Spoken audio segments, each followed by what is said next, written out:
Mabuhay Pilipinas! Dito sa Boses ng Bayan, ang tinig ng mamamayan ay sandata ng katotohanan. Sama-sama tayong manindigan para sa bayan, laban sa katiwalian at kasinungalingan. Kaya kung ikaw ay Pilipino nagmamalasakit, huwag kalimutang i-like, i-share at i-subscribe sa channel na ito para sa mga makabuluhang update. Panahon na para muling marinig ang tinig ng taong bayan.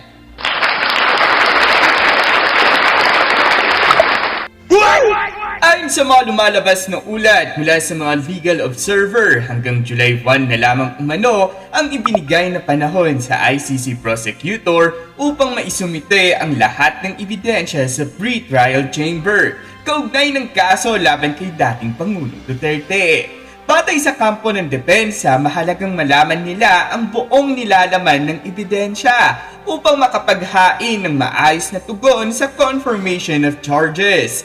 Ayon naman sa mga legal expert, ito ay bahagi ng tinatawag na due process na kinikilala sa ilalim ng International Criminal Procedure. May issue ring lumutang ukol sa jurisdiction. Ilang abogado ang nagsasabing posibleng hindi na dapat saklaw ng ICC ang kaso batay sa interpretasyon ng Rome Statute.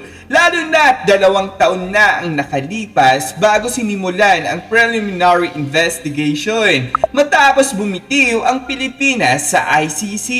Ang panig ni dating Pangulong Duterte ay hinihintay pa rin kung maghahain ng formal na hamon sa jurisdiction ng hukuman. May mga nagsumite ng amicus brief, ngunit ito ay tinanggihan ng ICC sa ngayon dahil wala pa umanong opisyal na hamon mula sa akusado. Isa rin sa mga usapin ay ang pagkilala sa mga biktima. Ayon sa kampo ng mga biktima, hindi lahat ay may passport para mapatunayan ang kanilang identity.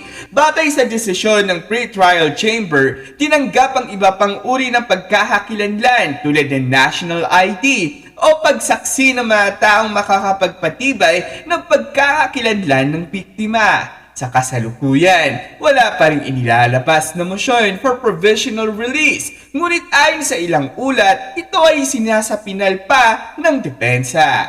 Para po sa mas malalim na talakayan ukol sa isyong ito, panoorin po ninyo ang susunod na video.